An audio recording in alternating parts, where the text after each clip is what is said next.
Students next अपन पढ़ांगे features of joint Hindu undivided family business.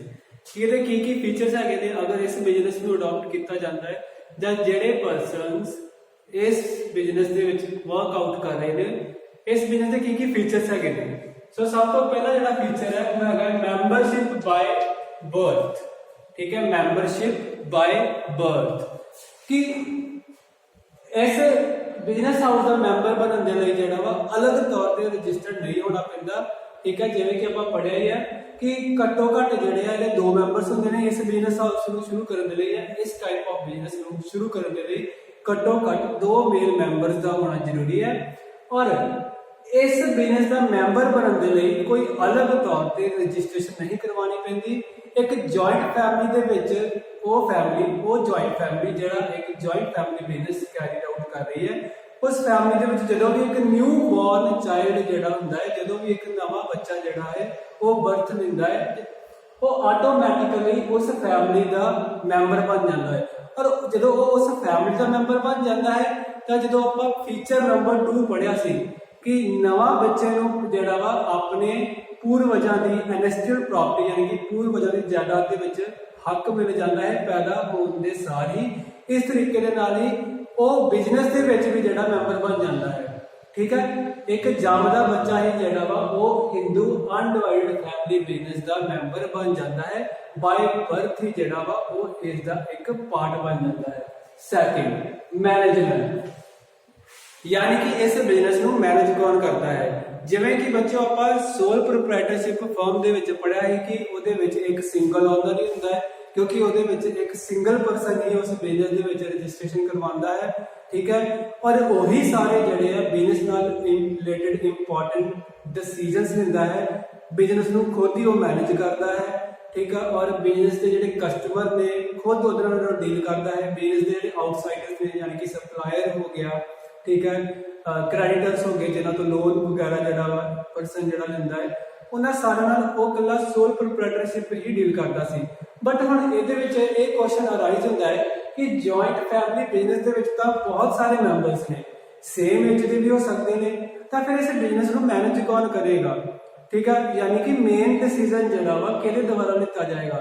So joint family business के पहला तो फैमिली बिजनेस की गल बाद में करते हैं।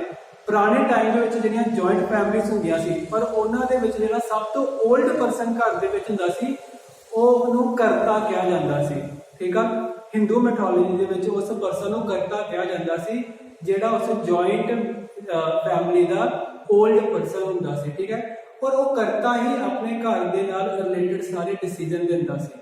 ठीक है, इस तरीके नाल जिहड़ा जॉइंट फैमिली बिजनेस है उहदे जिहड़ा सब तो ओल्ड मैंबर हुंदा है। ठीक है, वही बिजनेस नाल रिलेटेड सारे डिसीजन लैंदा है।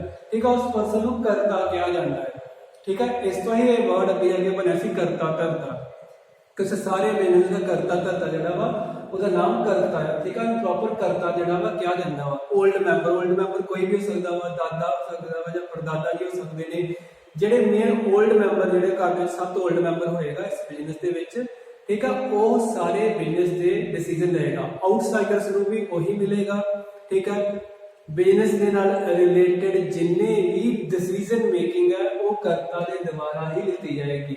सारे मैंबर बिजनेस जिहड़ा वा कैरी आउट जरूर करनगे इस करता की हैल्प करनगे बिजनेस को चलाने दे विच पर जिहड़ी डिसीजन मेकिंग प्रोसैस है वो करता के द्वारा ही जिहड़ी की जाएगी। मेन जिहड़ा मैनेजर होएगा इस पूरे बिजनेस का वो करता ही होगा यानी कि old member of joint Hindu undivided family business. ठीक है, उसके बाद आ गया नंबर ऑफ मैंबर कि इस F business number of members कितने हो सकते हैं घट्टो घट कितने हो सकते हैं तो वध तो वध जिहड़े आ वो मैंबर्स कितने हो सकते हैं।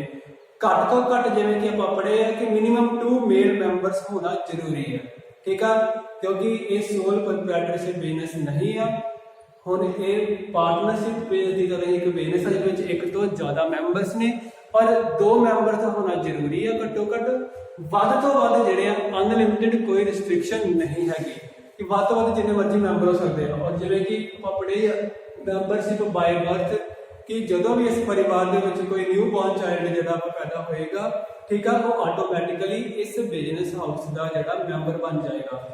ਇਹਦੀ ਕੋਈ ਅਪਰ ਲਿਮਿਟ ਜਿਹੜੀ ਆ ਉਹ ਤਾਂ ਸੈੱਟ ਨਹੀਂ ਕੀਤੀ ਗਈ, ਬਟ ਹਿੰਦੂ ਲਾਅ ਦੇ ਵਿੱਚ ਜਿਹੜਾ ਇਹ ਲਿਖਿਆ ਗਿਆ ਹੈ ਕਿ ਮੈਕਸਿਮਮ ਨੰਬਰ ਆਫ ਜਿਹੜੇ ਮੈਂਬਰਸ ਨੇ ਉਹ 3 ਸਕਸੈਸਿਵ ਜਿਹੜੀਆਂ ਵਾ ਉਹ ਪੀੜ੍ਹੀਆਂ ਤੱਕ ਚੱਲ ਸਕਦੇ ਨੇ। 3 ਸਕਸੈਸਿਵ ਜਿਹੜੀਆਂ ਉਹ ਫੈਮਿਲੀ ਬਿਜ਼ਨਸ ਤੱਕ ਚੱਲ ਸਕਦਾ, ਯਾਨੀ ਕਿ ਆਉਣ ਵਾਲੀਆਂ 3 ਪੀੜ੍ਹੀਆਂ ਤੱਕ, ਯਾਨੀ ਕਿ ਜਿਹੜੀਆਂ ਆਉਣ ਵਾਲੀਆਂ 3 ਪੀੜ੍ਹੀਆਂ ਹੋਣਗੀਆਂ ਉਹ ਇਹਦੀਆਂ ਮੈਂਬਰ ਬਣ ਸਕਦੀਆਂ ਨੇ। ਜਿਹੜੀ ਚੌਥੀ ਪੀੜ੍ਹੀ ਹੋਏਗੀ ਉਹਨੂੰ ਅਲੱਗ ਤੌਰ ਤੇ ਇਹ ਬਿਜ਼ਨਸ ਦੇ ਵਿੱਚ ਨਵਾਂ HUF ਜਿਹੜਾ ਰਜਿਸਟਰਡ ਕਰਾਉਣਾ ਪਵੇਗਾ, ਠੀਕ ਹੈ। ਉਹਦਾ ਤੇ ਇਸ ਬਿਜ਼ਨਸ ਵਿੱਚ ਜਿਹੜੀ ਆ ਅਪਰ ਲਿਮਿਟ ਦੇ ਉੱਤੇ ਕੋਈ ਜਿਹੜੀ ਆ ਗੱਲ ਨਹੀਂ ਕੀਤੀ ਗਈ, ਮੈਕਸਿਮਮ ਮੈਂਬਰ ਜਿੰਨੇ ਮਰਜ਼ੀ ਹੋ ਸਕਦੇ ਨੇ, ਬਟ ਇਹ ਕਿਹਾ ਗਿਆ ਵਾ ਹਿੰਦੂ ਲਾਅ ਦੇ ਵਿੱਚ ਕਿ 3 ਜਿਹੜਾ ਵਾ ਸਕਸੈਸਿਵ ਜਿਹੜੀਆਂ ਵਾ ਮੈਂਬਰਸ ਜਿਹੜੇ ਆਉਣ ਵਾਲੀਆਂ 3 ਪੀੜ੍ਹੀਆਂ ਨੇ, ਠੀਕ ਹੈ, ਉਹ ਜਿਹੜੀਆਂ ਇਹਦੀਆਂ ਮੈਂਬਰਸ ਬਣ ਸਕਦੀਆਂ ਨੇ।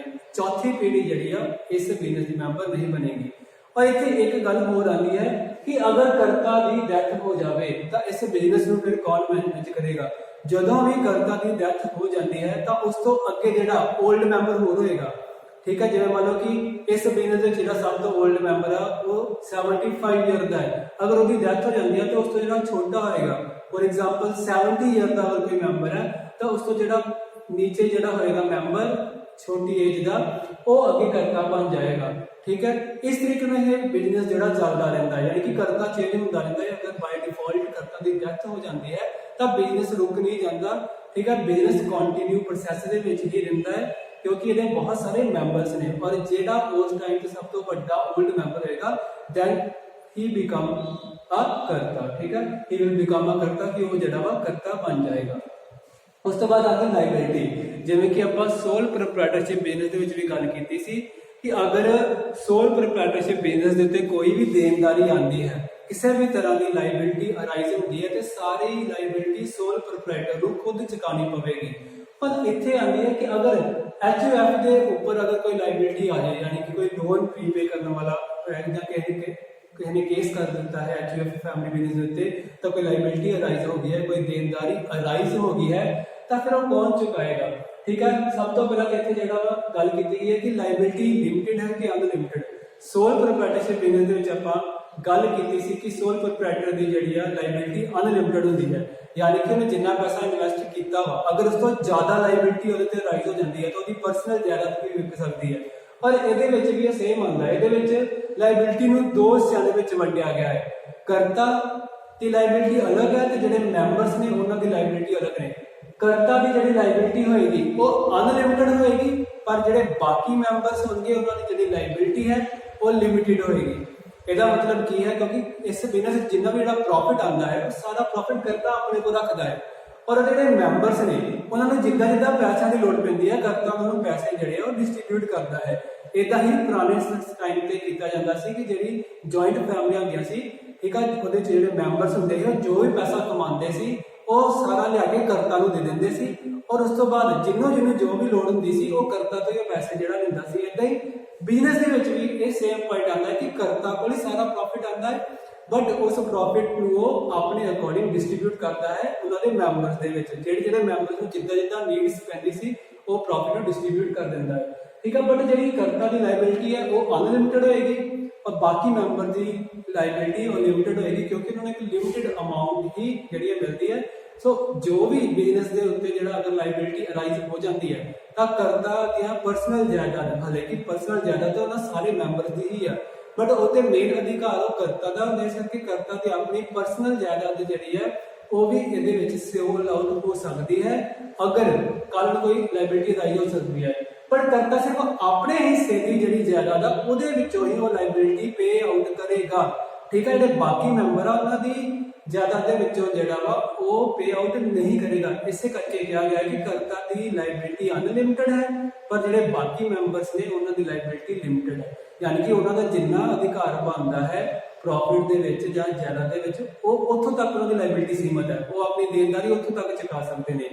यदि मैं एक सिंपल एग्जाम्पल देता हूँ, मान लो कि पूरी जायदाद 20 लाख की है और कर्ता ने हिस्से 10 लाख की जायदाद आती है और बाकी 5 मैंबर होर ने जिन्हों के हिस्से 2-2 लाख की जायदाद आती है। हालांकि ये सारी 20 लाख की जायदाद एक जॉइंट फैमिली के नाम से है, पर जो इंडिविजुअल पर्सन की गल की जाए तो इंडिविजुअल पर्सन जो 5 है उन्होंने ਦੇ ਉੱਪਰ 2 ਲੱਖ ਦੀ ਜਾਇਦਾਦ ਹੈ ਤੇ ਟੋਟਲ 5 ਮੈਂਬਰਾਂ ਦੀ 10 ਲੱਖ ਇੱਕ ਹੋ ਗਈ ਔਰ ਕਰਤਾ ਦੀ 10 ਲੱਖ ਦੀ ਇੱਕ ਹੋ ਗਈ, ਟੋਟਲ ਹੋ ਗਿਆ 20 ਲੱਖ।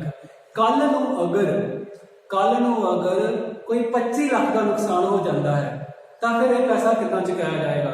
ਇਹਦੇ ਵਿੱਚ ਜਿਹੜਾ ਕਰਤਾ ਹੈ ਉਹਦੀ ਲਾਇਬਿਲਿਟੀ ਅਨਲਿਮਿਟਡ ਹੈ, ਯਾਨੀ ਕਿ ਉਹਦਾ 10 ਲੱਖ ਦੀ ਜਾਇਦਾਦ ਜਿਹੜੀ ਹੈ ਉਹ ਵਿਕ ਜੇਗੀ ਉਸ ਲਾਇਬਿਲਿਟੀ ਨੂੰ ਚੁਕਾਉਣ ਦੇ ਲਈ। ਪਰ ਜਿਹੜੇ ਬਾਕੀ ਮੈਂਬਰਸ ਨੇ ਉਹਨਾਂ ਦੀ ਲਾਇਬਿਲਿਟੀ ਸਿਰਫ 2 ਲੱਖ ਤੱਕ ਹੀ ਹੈ, ਠੀਕ ਹੈ, ਕਿਉਂਕਿ ਉਹਨਾਂ ਦਾ ਜਾਇਦਾਦ ਦੇ ਵਿੱਚ ਹਿੱਸਾ ਸਿਰਫ 2 ਲੱਖ ਤੱਕ ਦਾ ਹੈ, ਠੀਕ ਹੈ। ਔਰ ਅਗਰ ਕੱਲ ਨੂੰ ਮੰਨ ਲਓ, ਇਹੀ ਐਗਜ਼ਾਮਪਲ ਨੂੰ ਮੈਂ ਚੇਂਜ ਕਰ ਦਿੰਦਾ ਹਾਂ, ਕੱਲ ਨੂੰ ਸਪੋਜ਼ ਕਰੋ ਕਿ ਲਾਇਬਿਲਿਟੀ ਅਰਾਈਜ਼ ਹੋ ਜਾਂਦੀ ਹੈ 15 ਲੱਖ ਦੀ, ਤਾਂ ਕਰਤਾ ਦੀ ਲਾਇਬਿਲਿਟੀ ਜਿਹੜੀ ਹੈ ਉਹ ਅਨਲਿਮਿਟਡ ਹੋਣ ਕਰਕੇ ਉਹਦਾ 10 ਲੱਖ ਜਾਏਗਾ ਔਰ ਬਾਕੀ ਬਚੇ ਮੈਂਬਰਾਂ ਦਾ ਜਿਹੜਾ ਸਿਰਫ 5 ਲੱਖ ਹੀ ਜਾਏਗਾ, ਠੀਕ ਹੈ। ਔਰ 5 ਲੱਖ ਉਹਨਾਂ ਦੀ ਰੇਸ਼ੋ ਦੇ ਵਿੱਚ ਡਿਵਾਈਡ ਹੋ ਜਾਏਗਾ, ਠੀਕ ਹੈ। ਇਸ ਤਰੀਕੇ ਨਾਲ ਇਹ ਲਾਇਬਿਲਿਟੀ ਚੁਕਾਈ ਜਾਏਗੀ।